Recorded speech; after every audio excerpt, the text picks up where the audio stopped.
So the first coronavirus-related death have happened in Hong Kong. It is a very sad story because the guy was obese, but he went to Wuhan on Januari the 21st and came back several days later, and like then suddenly got sick and went to the hospital, and like they said he was stable, and then suddenly all deteriorated and died. So this could happen to anybody, but yeah, the thing is, like, we still don't have enough data. We don't know if it's literally that's you suddenly would go critical. There's also like one of the older ladies is in a critical condition right now, so that's also quite scary if she can make it or get better or recover.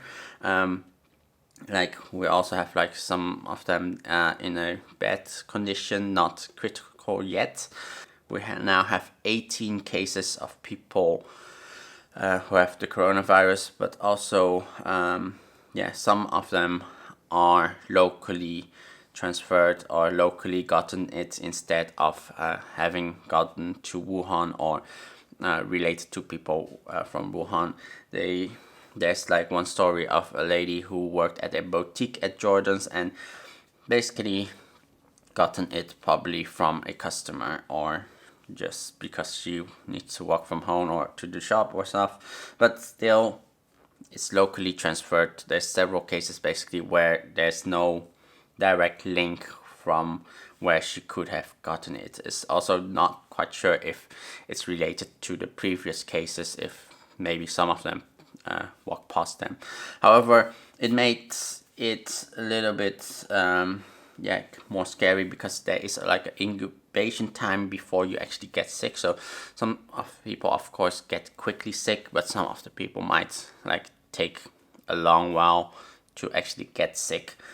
So for now, the borders, they are closing it slightly more. However, it's still not a full closure, which is not a good thing because you can still have some contamination coming in and causing a more of a spread instead of having containing the current spreads. Because right now, because we don't know how many people there is from Wuhan, how many people are also still infected walking around town, and that is just making scary what will happen, because literally we need to wait several weeks or 2 weeks or several weeks to know, like, suddenly would burst the bubble and a lot of people would get sick at the same time. So that will probably will happen, because there is just so many statistics and things that just like it just will happen, because it's from statistic points it's just something that will happen. And a lot of also other things is like there's also not enough data of how many people are there from Wuhan actually now in Hong Kong, how many have traveled from Wuhan to Hong Kong, because a lot of the data is not set, because now being digital age, like they could find like the data of people buying tickets from Wuhan to Hong Kong, like see how many actually traveled by the high-speed rail or by airplane. So they should be able to find out a specific data of how many people there actually is, because from all the reports I've not seen talks about this, because there might be quite a lot of them here, and it's not like we need to discriminate it, but still there is a high chance of them being here, and also a high chance a lot of them are actually hiding instead of going to the hospital, do a check up and get like a clear. But of course a lot of people in China also are quite afraid of people that are from Wuhan who are sick. And there's like several videos online that I've seen that has that. The other things are, of course, the government isn't really doing stuff that is it's just doing really weird stuff. So also a lot of the things are not well planned. So first thing is, right now there's a lot of like random places suddenly chosen as like a quarantine area or areas for people to check themselves. So it's really weird, but also a lot of things isn't really clear. So it's not like people, they have like a certain plan so that people would avoid the crowd. So basically, if you are sick and you want to check if you have the coronavirus, you call the hospital. So you make an appointment to go to the hospital. So they have like a special zone for you to go there so you won't infect other people. However, before you arrive to the hospital, this whole thing is not well planned. So basically, you need to go to the hospital yourself. So you have like an appointment. So like for a normal person, like you won't wait for a last moment to go there. So you probably slightly go ahead of time. And if you are ahead of time too much, you might like go to a local area close by and maybe just sit somewhere and have coffee or go do a little bit of window shopping. So you might go in contact with a lot of people, especially if you need to take the MTR to the hospital or take a bus. So you might along the way get a lot of people infected instead of actually directly have like a straight line to the hospital. So it feels safer if there was like certain protocols for this. So maybe like a certain hospital car or ambulance for just taking you for a checkup, so you won't infect other people. Even though it seems a little bit extreme precautious, however, it is better than having somebody go take the MTR, take a bus, being in contact with a lot of people.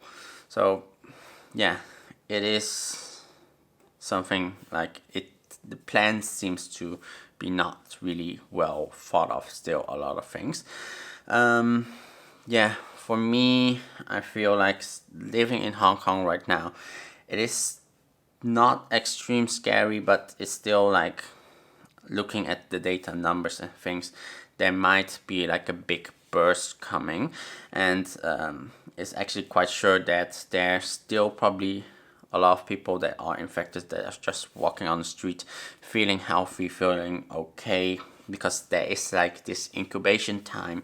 And yeah, if you haven't gotten to the time that you get sick, like a lot of people would just walk around and get other people possibly infected while not being sick yet, because there's no data still actually from if you can still transfer the virus if you are not sick yet, or if you are only able to transfer it when you are coughing and sneezing.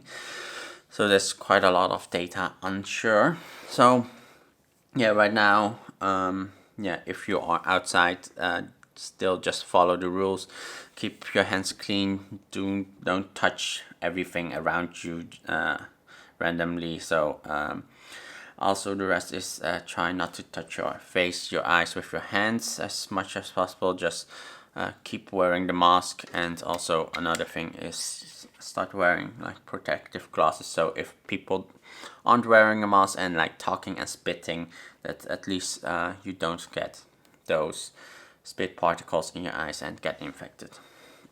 So for me, also walking out and about on the street, living in Hong Kong, I don't feel like it is that bad at the moment. Still quite a lot of people on the streets. Going shopping is still a lot of people around. It's still pretty normal for a lot of things. Quite noticeable, a lot of shops are not really handling this time quite well. There's a lot of shops closing or still closed. I'm not quite sure if that's still due to the New Year's yet. Shops or supermarkets, they are restocked with a lot of the things that were previously quite empty. So I can still now buy vegetables, buy a lot of the things that I need. Overall, yeah, I've been starting to go running again because I do feel like I've gained a little bit of weight just sitting inside and not really doing much. So starting running again, but yeah, trying to wear a mask and run is a little bit difficult. So yeah, overall, yeah, still am okay, not sick, and yeah, that was mainly it, the update about Hong Kong. So hope you guys found this a interesting video, and if you have any questions, comment below, and I'll hope to see you the next time. Bye.